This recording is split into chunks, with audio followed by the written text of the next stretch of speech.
few moments ago, I honed up my planer knives using a linear and this little guide that I made. Yeah, it's just a little block of wood. All it is with the correct angle for your plane. And in this case, it's 30 degrees. And I just whack them in there like so, and I lay it on top of the linear. And you could put sandpaper on on top of your table saw or something flat if you like, and just do that if you want. I'll do pretty much the same job. And now I need to remove them from this, and we're going to finish it up on the actual, diamond sharpeners. That's what we're going to do. So I'm going to sit down here. Now you can keep it in there if you like, and make sure it's tapped all the way in, because I've already had this out actually, because I've already done a video. So I put it back in there like so. And what I do is, with 2 diamond sharpeners of the same grip, you don't have to be actually, you could just reverse it around. Might do it on this one actually. Because we use 80 grit belt sander basically, it's linear on my big belt sander over there. And it's about long and about 6 inches wide. So now I'm just going to finish it up on this diamond sharpener, like so. Right. I'm going to different grits there, so I'll just spin it around and just keep doing it until I'm happy. Okay, that's getting there. Now I've got a burr on the back, so I've got my wire edge. Right, and you want to keep the pressure down, because what you don't want to do is create a curve on the actual planer knife.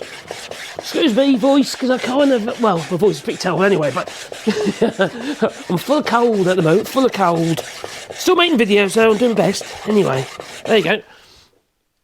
Probably don't need much more than that. I've already created an edge on the linear, but I'm just trying to make a bit of a finer edge, you see. But I don't want a weak edge. And that's one of the reasons I've chose 30 degrees for this planer knife, or planer knives on this particular Multico thickness planer. That needed doing because it was, how to put it, notched. Yes, something's happened. Either hit nails, more than likely, or a bit of shrapnel or something like that, because I've had that before. Sometimes it's only lead, sometimes it's bits of iron. A hand grenade or something like that has hit a tree, and the tree's grown around it, and then the tree gets milled and what have you into planks, and then it goes through my plane there, then I shout and scream. Anyway. Yeah, because I live in here in France, it was a resistance area, and there's a lot of battles here. You've got Oradour Glen as well, whereas the village Martaba basically is where loads of people massacred. Horrible it is. So I think I'm pretty happy at that. Got the burr there, it's definite burr. Right, we're going to flatten the back of these irons, but I want to make sure that I got this bit right first. So I think we're pretty much there. Now you don't want a bit too fine an edge on your planer knives. I want the last 5 minutes because they're travelling at speed, aren't they? So 30 degrees is about right. Well, if you think your hand planes, what have you, don't want 25 degrees on your primary bevel, then you might go down to 28 degrees, mightn't you? On a planer iron, so it isn't far off that, to be fair. There we go. And these ones are 3mm thick. I think they're 3mm. Yeah, 3mm thick planer knives. So they do take, high-speed steel. So they do take a little while to get right. Now, if you're ever wondering, if you're not sure if you've got all your notches, run your fingernail very carefully and slowly down there. You'll feel the wire edge, but you'll feel your fingernail stop in a notch if there's a notch. Or use a steel rule. But they're going to just sharpen it. You don't want to do that, do you? No. You'll keep down with pressure. You don't want it to rocket. You've just got to keep it backwards and forwards like so. I think I'm pretty much there on that one. Okay, that one actually, I don't know. That's not so good there. There's good. Almost feel I need to do a bit more work on the bit there. Ah, dear me.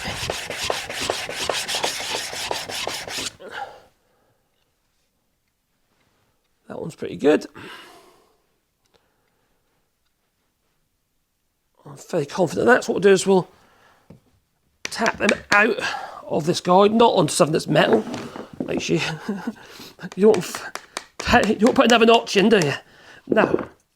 Well, I'll do one at a time because while it's in there, it's safe out the way.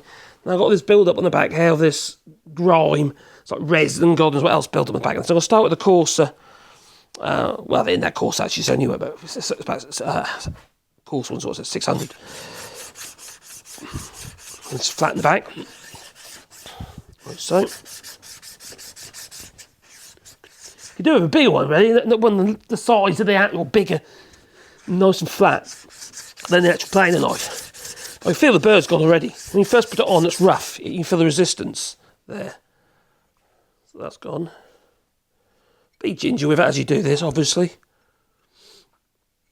Well, I mean ginger, I mean be careful. You can't exactly do that, can you? So a bit, you need a big strop for that. To be fair, on the plane, it will actually get rid of the wire edge really quickly. Right, I'm pretty. This end feels really sharp. Well, no, actually that does as well. So I'm quite happy with that. And I'm going to finish off with a slightly finer diamond. It's a 2,500 grit. It's probably no Vic Hill for a planer knife, to be fair. But I was getting a lot of tear out, you see. And then when I looked at him, oh my giddy aunts, by the time he did that. Yeah. So we'll be putting them back into the planer as well. I might do it in this video or another video. Probably this video, actually. Just to show you. Because I've got some really cool little sets.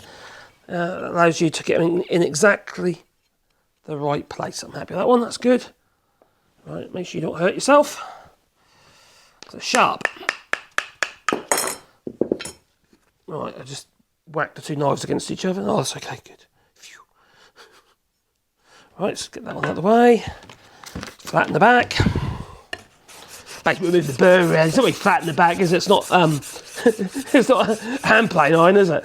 You know, with its chip breaker. No. All we're doing is try to get rid of that wire edge. You don't need the same kind of edge as what you'd have with a hand plane. For a start, the angle's different for a start. You can feel it if you've got the... See, I just peeled a bit of piece of metal off with my hand. I literally just... I could feel it coming off of my fingers. Yeah. A bit more. See, what you're doing is you're creating the wire edge. You bend... You're not creating the... Once you create the wire edge, you're bending it one way and then the other way.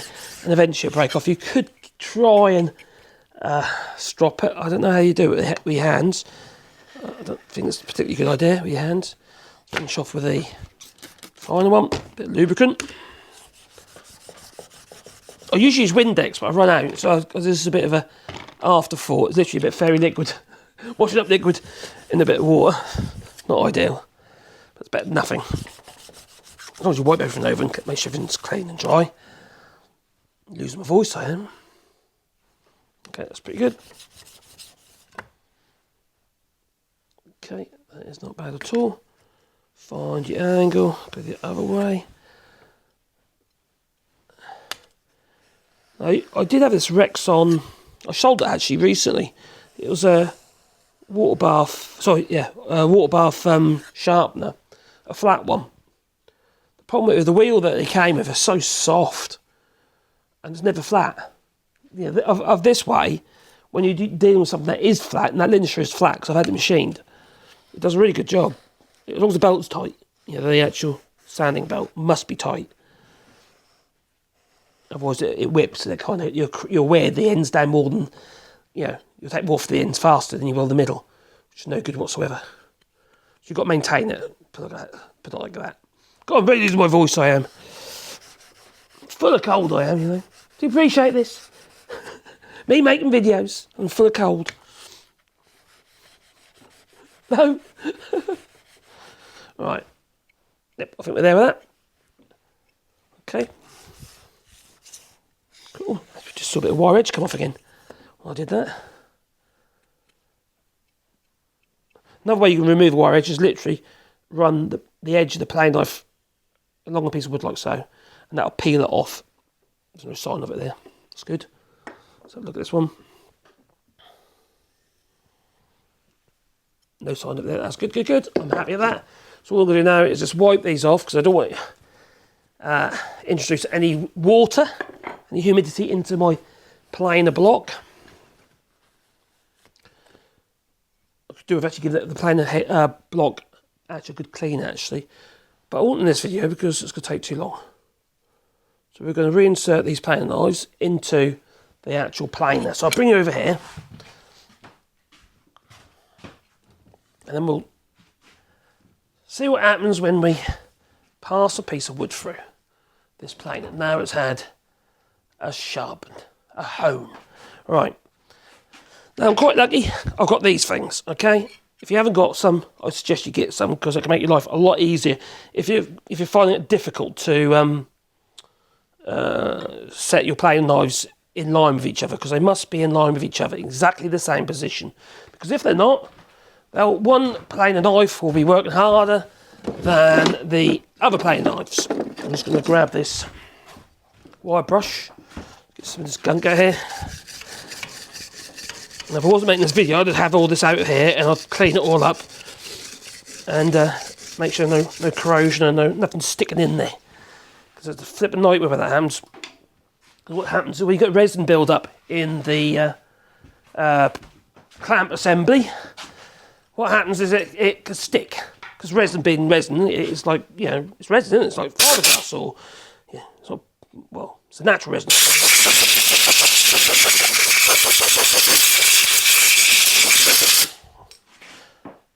Now, this is quite an old planer, this is. Now, I have had it quite a long while, but it's, whoever had it before me did not look after it. Not in the slightest. Because all the bolts, I suppose I could replace them, have been a bit gnarled up there. Now, there's two threads on this one. I can actually put a bolt in it. I can use that to lift the actual clamp assembly up out of the way. So then I can move it to one side and slide the planer knife in. It's going a lot easier than it did come out, like so. Okay, give it a wiggle, make sure it all, you know, that it's happy. All right, there's no springs on these planer knives, so which make it a bit more hard, makes it a little bit more difficult. It's an old machine, you know. Now these guides, or these knife set, have these magnets on. They've got neodymium magnets there, neodymium magnets there, neodymium magnets in the middle there. And before I took the planer knives off, which I did in the previous video, I set it to the position of the planer knives, of what they were in, because they were correct. Then locked it off. And now all I've got to do is try to stick to anything that's metal. Right, I stick that on there like so. I then do the same on the other end of the block with the planer knife again. I wiggle the clamp, making sure that the planer knife is attached. In other words, it's the magnets are pulling the planer knives up to the magnets. I'm just going to touch the end there, centralise it a little bit, because the planer knife was a little bit too far one way. Make sure we've got contact. We have. And now very gently I can now, using my Allen key, you can use a T-bar one if you like, it doesn't matter. Well, generally I do the end ones first. That's what I normally do. Like so. Once it starts clamping it, once it's gripping it, once it starts to grip the actual knife in the block, you can remove the actual set. So I've also got one there, tight-ish. When I remove the actual set, it won't influence the actual knife that I just put in, so they won't put it in the wrong position. Let's move that out of the way. Now I can tighten this down. And it just won't be hand tight. Now you could wear gloves when doing this, so you don't cut your hands on the planer knife. That would be quite a good idea to wear gloves, but I've never cut myself on them, surprisingly. Or have I? No, I haven't, no. But be careful, you see, because what you do is you ring. Okay, quick tip, all right? When you tighten this up with this Allen key, all right, don't do it that way towards the planer knife, because if that slips or rings out, you're going to cut your knuckles. Do it in the opposite direction, so you're actually going not against the cutting edge, you're going over the top of the cutting edge, and that way if you do slip, you're not going to cut yourself. It's just common sense. It's all it is. It's like anything with health and safety in these machines, especially old machines. It's just common sense, really, you know.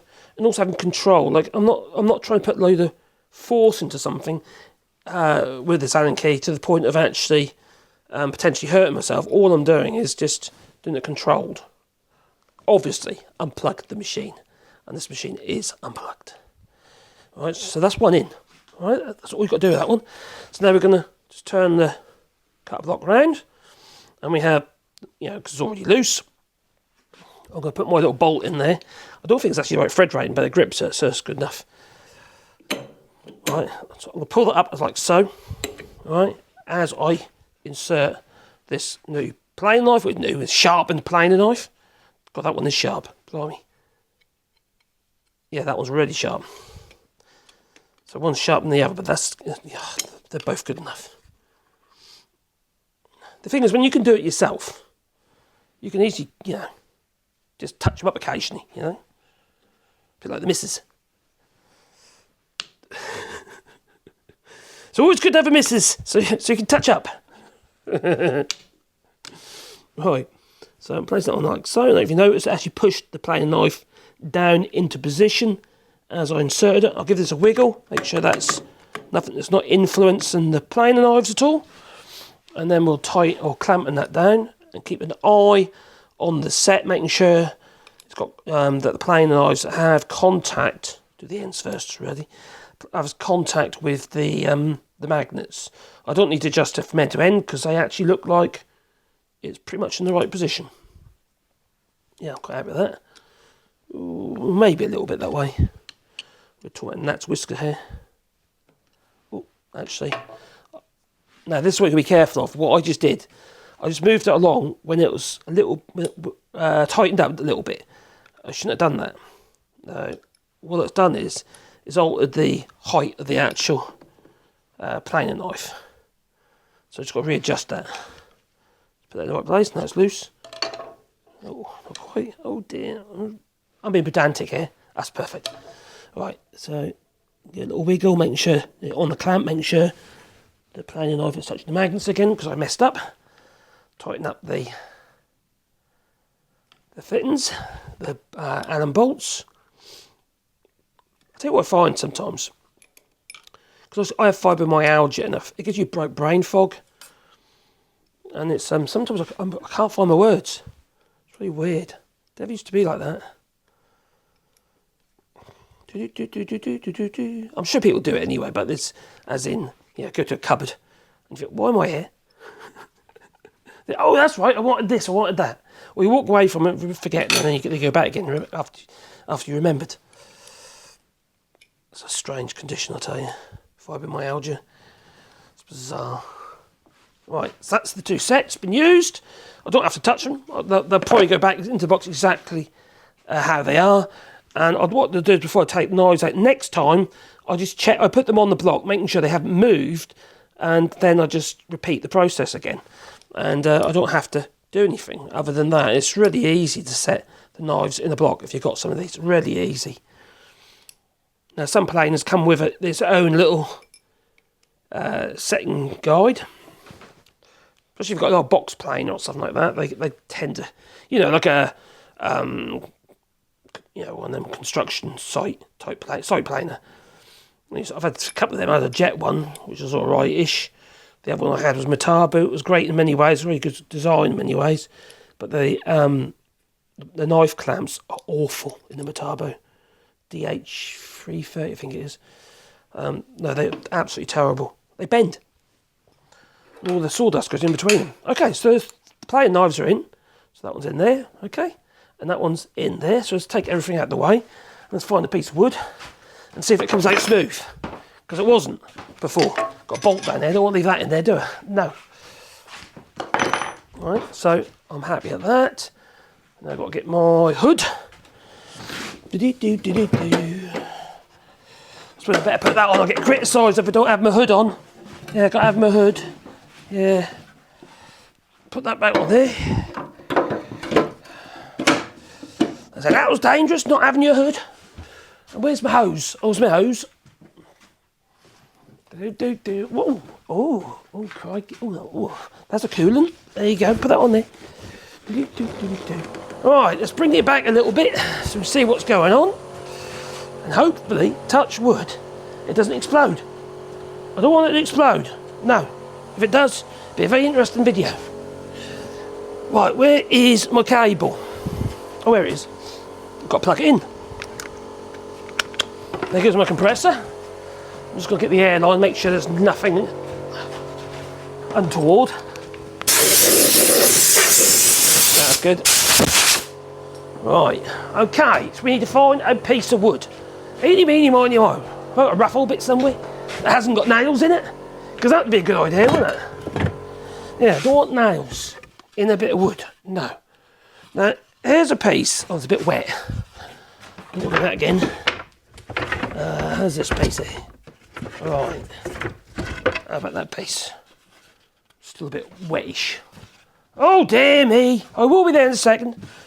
What'll that do? There's a lot of tear out on this piece. Probably because it's a little bit on the damp side. Right, let's find a different bit.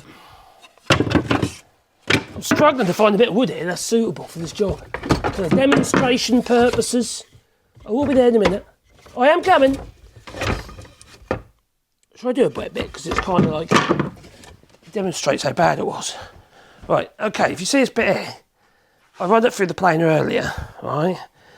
See that dark area? That is where there was a notch. That area there's where there was a notch. And all that tear out. That's how blunt it was. I didn't want to do it too early because the thing is I had a load of rubbish wood to put through there. And I didn't want to hone the knives up. I've done that job now, it's done. So it definitely needs doing now. So anyway, let's bring the old table up. Because what's that, about 15 mil or something like that? Oh, it ain't very flat, that bit.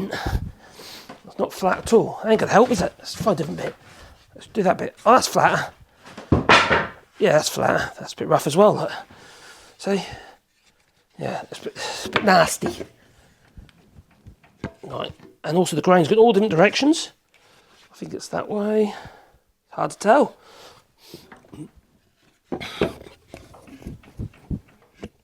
Alright. Let's see what happens, shall we?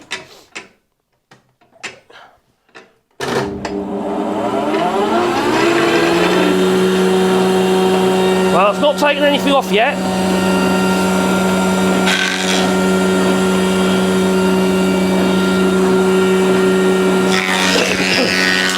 It sounds so much better. It sounded a bit like it was hammering. Now, if you look at the finish on that now, in comparison to that, yeah, okay. Chalk and cheese. Let's try again. Run it through again.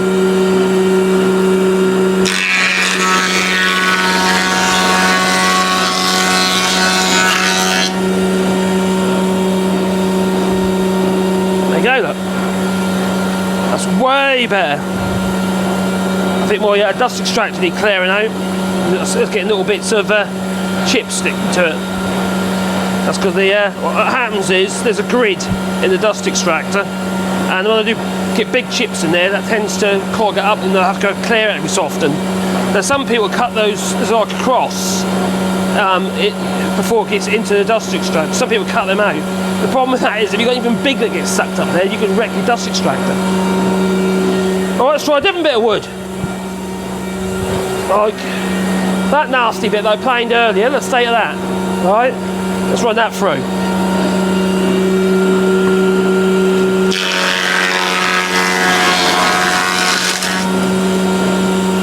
That's almost half its thickness. I think that's a good. Yeah, I'm quite happy with that for the kind of work that I do. So you don't have to send them off. You ain't got to necessarily buy brand new planer knives every single time. You can just, well, hone them up yourself using a linisher and a set. Now the linisher I use, you've probably seen it before if you're regular to the channel, is this machine here. It's basically a big belt sander, and I used my guide, which is literally the guide I made originally, this one here, which was for my planer over and under, which is over there, which is a 10-inch. So yeah, just there, that 10-inch over and under, and that's what I made this one for the 3 knives of that one. But I thought, hey, do I make another one, or do I just, just use 2 of the slots? Sticks out at the ends because it's a wider planer, but it doesn't matter. It does the job. I've been doing it for the last few years, and that's how old this block is. This block is actually probably about, God, must be 8 years old, this block wood. Actually, the block wood's probably a lot older than that, but I mean, since it was made into a guide. All right, so yes, you can hone them up on the linisher by hand. You haven't got to send them off, but if you're really that, pedantic, send them off. It's up to you. I'm not going to stop you, am I? No, do what you like. I don't care. Just save yourself some pennies, because you keep sending stuff off to be sharpened. It can end up costing you an absolute flipping fortune. Now I tend to. Sorry about this, but my camera's got a wobbly. Why's it got a wobbly? I've been unscrewing it. Actually, is what I've been doing. It could fall off in a minute. So you can spend a lot of money honing up your stuff, sending it off to the old saw doctor to be putting new edges on your planer knives, or sorting out your table saw blades. And needless to say, a lot of people don't bother with that. They buy pretty much chuck away table saw blades these days because they've come down in price big time.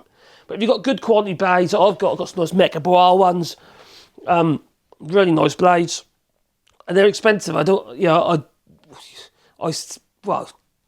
tend to send them off, but not until I've done at least 10, maybe 15 sharpenings myself. By that time, they're usually knackered anyway. So there you go. Anyway, save yourself some pennies. Anyway, I hope you found the video of interest. I feel like I'm trying to keep down here. Of interest, now please beat the old like button and maybe subscribe to the channel, because then you get a warm fuzzy feeling in your pocket every time I upload another video. And maybe it won't be as long as this one. Oh my giddy aunt. Toodaloo.